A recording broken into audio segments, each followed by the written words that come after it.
Hey guys, how's it going? What's up? Well, today is tuner video, and you could be tuning your guitar wrong, especially if it's falling out of tune a lot on you while you're playing. More than likely, you're tuning your guitar totally wrong. Anyway, so I've got this little tuner program I downloaded for free, and it works really good. You know, as I'm talking, you can see it's going nuts. It's because it's, changing with my voice. But there is a right way and a wrong way to tune your guitar. A lot of you are probably doing this the wrong way, and so if you're having like a string that's on a higher pitch right away, that's pretty bang on.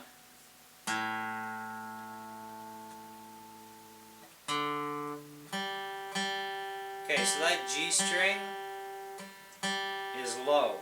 Now with the G string being low, you can tune up to it, okay, which you should be tuning up all the time.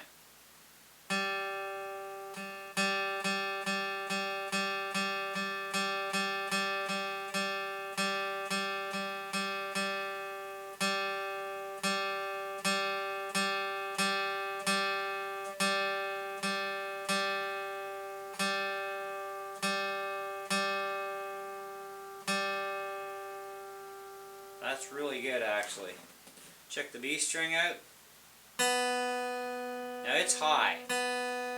So a lot of you, what you've been doing is tuning down to it.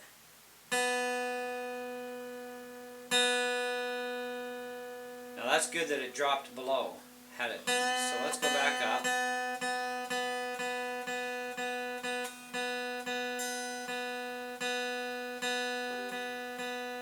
So you've tuned down, and to get to pitch, when you tune down, you create slack in your tuner, slack in the gears that are in there, and the post, etc. And so when you're playing, it's going to fall out of tune rather quickly. So what you want to do is dial it down, especially if the pitch is high. Dial below it.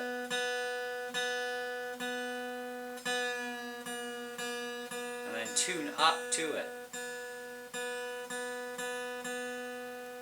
And if you go past it, got to dial it back again.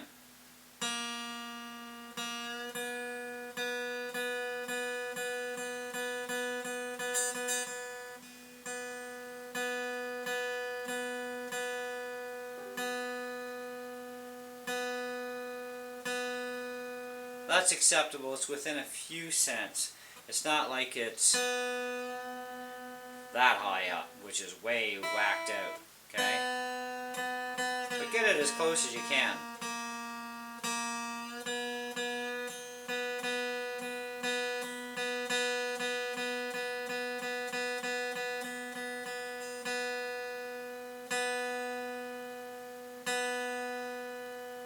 Dead on. Okay. So, tuning down to up is the key.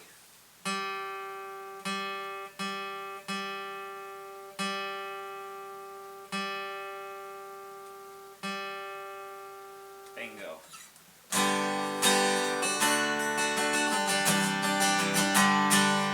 So what happens is your guitar won't ever stay in tune.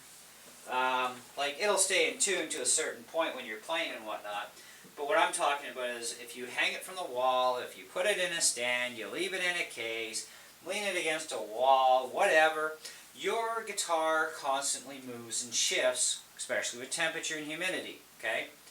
And the wood never stops moving. But when you're playing the guitar, it's definitely going to stay in tune really well.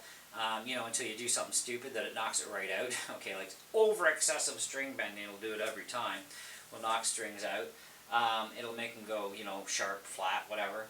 Now, sitting overnight, or even for a few hours even, some guitars, well, most guitars actually, they're moving, right? The wood's moving all the time, so strings are getting pulled and twisted, basically, you could call it.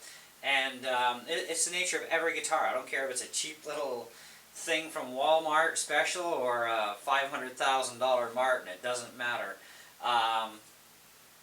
they will move and strings will start to fall in and out of tune, just sitting there doing nothing. Okay, now you can pick up pretty much any acoustic guitar and you really won't notice that you're playing out of tune right away. You know, that's the nature of an acoustic, because even setting for 4 days later, you know, a week later, I've picked up an acoustic and it sounded like it was in tune. But then you go and you try and play a song, and it's like, ooh, something's really not right. You know, the first couple chords sounded good, right? And then that's where you find out that some strings are sharp, some are actually going flat, and you might get 1 or 2 strings, you know, that might actually still be in tune, you know, which is kind of odd, but it does happen, right? And as such, you got to tune your guitar, which is why I always tell everybody, I don't care how long your guitar's sitting for, you know, always double check your tuning before you start to play. Especially, you know, when you're going to be jamming with some friends or whatever, you know, you really need to make sure everybody's in tune or you're going to sound like horrid garbage, okay? And so anyway, so that's your lesson for today on tuning your guitar properly. And you might be doing it wrong, so hey, now you know the exact right way to do it. These tuners are actually not bad for download, for downloadable tuner. I've got another one here I've been monkeying with too that I downloaded, and it's not too bad. It doesn't count the 440 pitch, it counts actual string frequency in hertz. But the big thing is, you know, you're in standard tuning here, and you want to make sure that the dial is in the middle, you know, when you tune. And, you know, you start with your E string, and it'll tell you when you're on your A string and so on, so it knows what string you're doing. You know, and this tuner works for a variety of instruments, which is kind of nice too. Anyway, so that's that tuner as well. This one I kind of like. It's actually a little bit more sensitive, and the more sensitive the tuner, the better. Okay, so if you're buying a guitar tuner, you know, the more sensitive the tuner, the better it's going to be. You know, and chromatic tuners are actually among the best tuners in my opinion. I've always loved them. They've worked dead bang on. I have a chord tuner that's a chromatic and it's a very fast response time, and I actually use it for setting the intonation on my electric guitars, and it works like perfect. So anyways guys, thanks for watching. Catch you in the next video.